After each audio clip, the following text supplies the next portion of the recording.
जेजुरी शहरात सामाजिक बांधिलकी जपत नागरिकांच्या गरजा ओळखून एक महत्त्वपूर्ण पाऊल उचलण्यात आले आहे.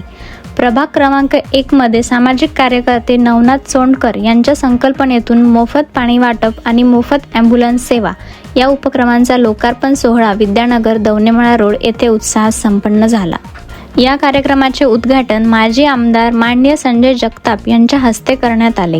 यावेळी माजी गटनेते सचिन सोनवणे, नगरसेवक गणेश डोंबे, भाजप शहराध्यक्ष सचिन पेशवे, माजी नगरसेवक बाळासाहेब दरेकर, अजिंक्य देशमुख, रवी जोशी, अनिल पोकळे, हरिभाऊ पवार, सदानाना बरसुडे, प्रसाद आत्रे, विशाल बारसुडे यांच्यासह अनेक मान्यवर उपस्थित होते.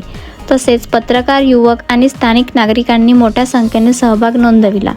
सदर उपक्रमाअंतर्गत नागरिकांना स्वच्छ व सुरक्षित पिण्याचे पाणी विनामूल्य उपलब्ध करून देण्याची सुविधा सुरू करण्यात आली आहे. विशेषतः उन्हाळ्यात वाढणाऱ्या पाणी टंचाईच्या समस्येच्या पार्श्वभूमीवर हा उपक्रम नागरिकांसाठी दिलासादायक ठरणार आहे. दरम्यान आरोग्य सेवेच्या दृष्टीनेही महत्त्वपूर्ण पाऊल उचलत 24 तास उपलब्ध राहणारी मोफत ॲम्ब्युलन्स सेवा सुरू करण्यात आली आहे.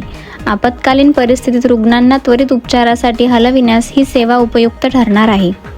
याप्रसंगी माननीय संजय जगताप यांनी सांगितले की समाजातील गरजू व वंचित घटकांसाठी अशा उपक्रमांची नितांत आवश्यकता आहे. शासनाच्या योजना जरी असल्या तरी स्थानिक स्तरावर अशा सेवांची उभारणी होणे ही सकारात्मक बाब असल्याचे त्यांनी नमूद केले.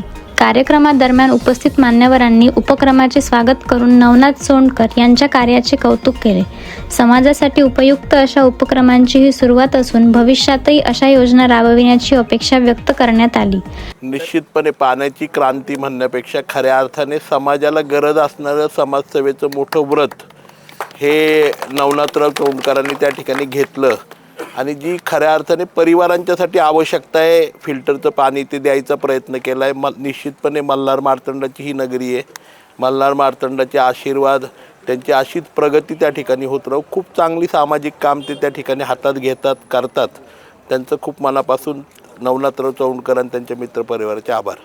जेजुरीच्या आजूबाजूच्या परिसरामध्ये आणखी काही पाण्याचे प्रश्न आहेत, त्याबद्दल काय? ते आता लवकरच सुटतील, कारण 2024 मध्ये जून महिन्यामध्ये सासवड आणि जेजुरीसाठी नव्याने वीरच्या धरणामधून पाण्याची स्कीम त्या ठिकाणी अमृत या योजनेमधनं नगरपालिकेच्या माध्यमातून घेतलेली आहे. त्याची टेंडर प्रोसेससुद्धा झाली, पण त्याला विनाकारण जवळपास 1 ते 1.25 वर्ष उशीर झाला आहे. परंतु मला वाटतं की येणाऱ्या काळामध्ये या महाराष्ट्राचे मुख्यमंत्री देवेंद्रजी फडणवीस साहेब आम्हाला वेळ देतील आणि एप्रिलच्या पहिल्या आठवड्यात, एप्रिल किंवा मेमध्ये सासवड आणि जेजुरी दोन्ही पाण्याच्या स्कीमचं त्या ठिकाणी भूमिपूजन समारंभ होईल आणि लवकरच 3 ते 4 महिन्यामध्ये वीर धरणाचं पाणी जेजुरीला त्या ठिकाणी मिळणार आहे. त्याचबरोबर आपल्या सगळ्यांना कल्पना असेल, आत्ताच्या बजेटमध्ये, महाराष्ट्राच्या बजेटमध्ये आदरणीय मुख्यमंत्री देवेंद्रजींनी जो देशाचे पंतप्रधान नरेंद्रजी मोदी साहेब आहेत त्यांचा नदीजोड प्रकल्प, या प्रकल्पाची घोषणा मोदीजींनी केली आणि जवळपास 18 सक्सेसफुल प्रकल्प संपूर्ण देशामध्ये उभे राहिले. नव्याने 4 प्रकल्प महाराष्ट्रामध्ये उभे राहत आहेत आणि त्याच्यामध्ये नीरा नदीला कऱ्हा नदीमध्ये संगम करण्याचं काम नदीजोड प्रकल्पातनं देवेंद्रजींनी हाती घेतले आणि त्याच्यामुळे आपल्या पुरंदर तालुक्यातल्या आणि बारामती तालुक्यातलं संपूर्ण आवर्षण, प्रवर्षण आणि कऱ्हेच्या परिसरात येणाऱ्या नागरिकांना, शेतकऱ्यांना खूप मोठ्या प्रमाणावरती आणि सासवड, जेजुरी, आपली औद्योगिक नगरी मधली सगळी गावं, होणारं विमानतळ, ह्या सगळ्याला खूप मोठ्या प्रमाणावरती फायदा त्याचा होणार आहे. सेवक आहे आणि आमची पूर्ण ही टीम आहे, जे आम्ही समाजसेवेचा आम्हाला सर्वांना एक वेळच लागले म्हणा. आम्ही वेगवेगळ्या पद्धतीनं समाजसेवा करण्याचा प्रयत्न करतो. ॲम्ब्युलन्सच्या माध्यमातून म्हणा, लहान मुलांच्या शिक्षणाचा हे कपडे म्हणा, काही म्हणा, किंवा आता पाण्याचा आम्ही मोफत 12 महिने 24 तास थंड पाणी उपलब्ध करून दिले. त्यासाठी आमचे गुरुवर्य माननीय बाळासाहेब दरेकर यांनी खूप मोठा आम्हाला सिंहाचा वाटा दिला की स्वतःची जागा आज फुटभर कोण कोणाला देत नाही. त्या साहेबांनी आम्हाला पूर्ण जागा आम्हाला दिली, गार्डन करण्यासाठी पूर्ण जागा उपलब्ध करून दिली. त्यांचंही खूप मनापासून आभार आणि ह्या ह्या ह्या ह्या पुण्याच्या ह्याच्यामध्ये त्यांचाही खूप मोठा वाटा आहे. मोफत फिल्टर पाणी योजना ही आपण सुरू केली आहे. या योजनेअंतर्गत स्थानिक नागरिकांना कसा फायदा होणार आहे हे सांग. आता उन्हाळ्याचे दिवस पूर्ण चालू आहेत. पाण्याचा प्रॉब्लेम भरपूर ठिकाणी येतो आहे. मलाही भरपूर लोक फोन करत आहेत की पाणी येत नाही, पैसे देऊन पाणी मिळत नाही. आता जास्त कंडिशन अशी आहे उन्हाळ्यामध्ये.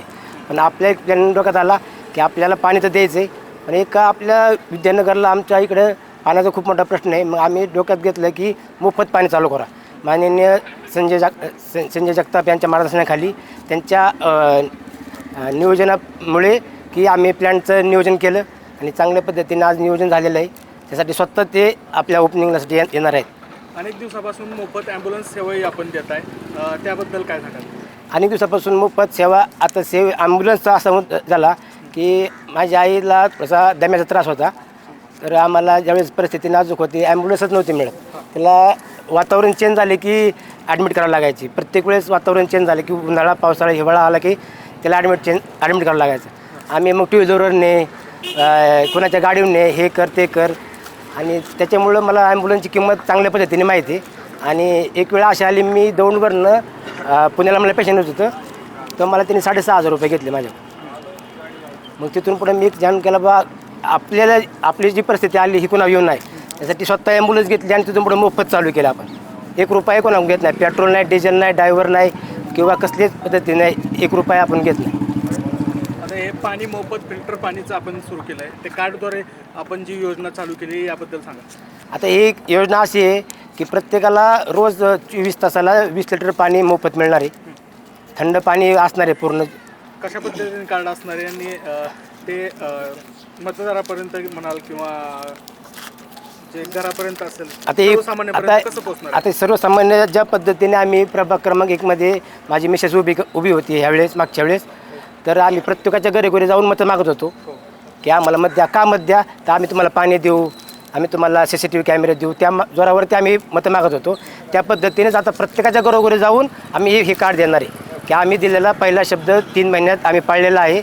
हे आम्ही तुम्हाला आमच्या जसं आम्ही मतं मागा आलो तसं आमचा विकासही तुमच्या दारापर्यंत आम्ही स्वतः घेणार आहे. तुम्हाला इकडे यायची गरज नाही, आम्ही तुमच्या दारापर्यंत आम्ही तुम्हाला कार्ड देणार आहे. फक्त तुमचं रोज येऊन घेऊन जाणे हे तुमचं काम राहील. आम्ही तरी 2 महिने आम्ही कंटिन्यू घरपोच करत होतो, पण घरपोचला असा प्रॉब्लेम होता की शिक्षक वर्ग आपल्याकडे जास्त आहे, शिपमध्ये प्रॉब्लेम असायचा. आमचा माणूस येऊन माघारी जायचा, पाणी मिळत नव्हतं. मग त्यामुळे आज माणूस झाला की कार्ड सिस्टीम दिले, ज्यावेळेस त्यांना वेळ आहे त्यावेळेस ते कार्ड यूज करू शकतात. सर्वप्रथम आम्हाला जे जागा उपलब्ध करून दिलेली आहे फिल्टर प्लांटसाठी, बाळासाहेब दराकर ह्यांचं मनापासून आमच्या टीम म्हणजे स्थानिकांकडून त्यांचं स्वागत करतो. आणि हे जे प्लांट आता आपण स्टार्ट केलेलं आहे, हे जे गरजूवंत जे होते, ज्यांना खरोखर पाण्याची गरज होती, ते पण शुद्ध केलेलं पाणी आणि कधी पण 24 तास तुम्ही इथं येऊन ते स्वाईप कार्ड करून तुम्ही ते पाणी यूज करू शकता.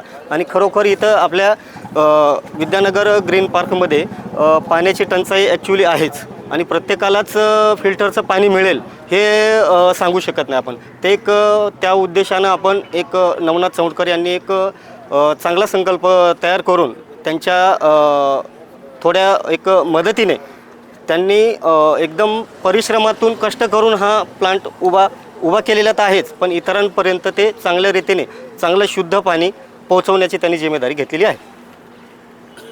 फिल्टर पाण्याचे प्लांट तर भरपूर होतात, परंतु तुम्ही त्यासोबत थंड कुलंट पाण्याची उपलब्ध करून दिली. बरोबर. काय योजना आहे, कसं आहे? आता ते आपण नॉर्मल पाण्याऐवजी ऋतूप्रमाणे उन्हाळा, हिवाळा, पावसाळा त्याच्यामध्ये आपण उन्हाळ्यामध्ये थंडच मिळेल. तुम्हाला जर ॲक्च्युली थंड पाहिजे असेल, उन्हाळा, पावसाळा, हिवाळा हे 12ही महिने तुम्हाला थंडही मिळेल. नॉर्मल तर कंटिन्यू मिळेलच तुम्हाला, पण ॲक्च्युली आता तापमानात पण भरपूर वाढ होत असल्यामुळे आपण ते ॲक्च्युली आता थंड चालू केलेलं आहे.